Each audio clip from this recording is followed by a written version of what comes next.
What is up? We are back again with a new edition of So You're Interested In, a series where I will be going over an artist, a band, a group, whatever it may be, and describing to you and telling you some of the records and songs that you should be starting off with if you're trying to get into this artist. And what better way to kick this back off than to start off with Mr. Earl Sweatshirt. Earl has been putting out hip-hop music for the better part of the decade, and throughout this time, as a rapper and producer, his sound has changed pretty drastically. Originally relying on more absurdist rap during his time with the Odd Future Collective, Earl has transitioned and transformed into an artist who pays attention to every minute detail to make sure each part of his song is thought-provoking and meaningful. As of this recording, Earl has dropped 3 full-length albums, a mixtape, a handful of EPs, and countless features. So, where should you begin if you're interested in listening to Earl Sweatshirt?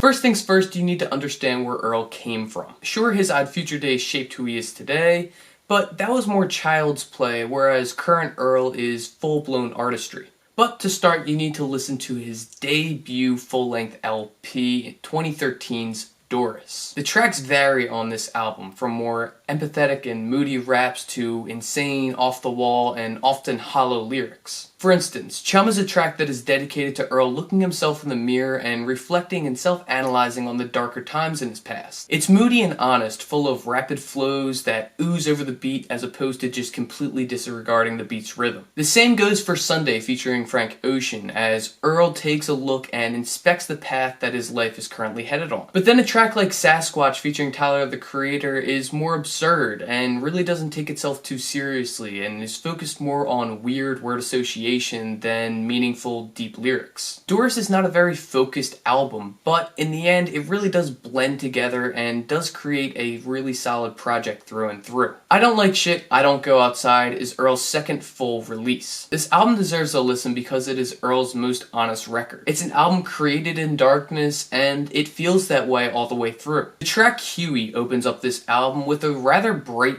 beat, but Earl sets the mood lyrically by establishing his faults and his fears. The crown jewel of this album, and in my opinion, Earl's discography in general, is Grief. This song is simply depressing, as Earl balances the bravado of rap with the soul-crushing reality of life over this minimalistic drum beat. Finally, the mood-changing finale to this record, Wool, featuring Vince Staples, shows that even in his darkest and most depressing times, Earl can still make a banger of a song. Some Rap Songs, the album right here, is Earl's latest full-length release. This track is unlike any other Earl record to this point, as he focuses more on the production side of things, making sure that every little detail is perfect. It's gritty and pretty lo-fi, but it creates this perfect atmosphere for Earl to address his father's death. Tracks like Shattered Dreams and Nowhere to Go are mixed in a way that Earl's vocals almost sound one with the beat. Each aspect of this record, no matter how experimental it really gets, goes hand in hand in creating a brand new identity both tonally and sonically for Earl. If you like Madlib type beats, then you will love this record. Even the final track, Riot, shows off Earl's new identity without having any lyrics whatsoever. This is Earl at his peak in terms of production, song construction, and lyrical material. So that does it for Earl albums, but here are a couple individually picked tracks that I think will help you get into him a little bit more.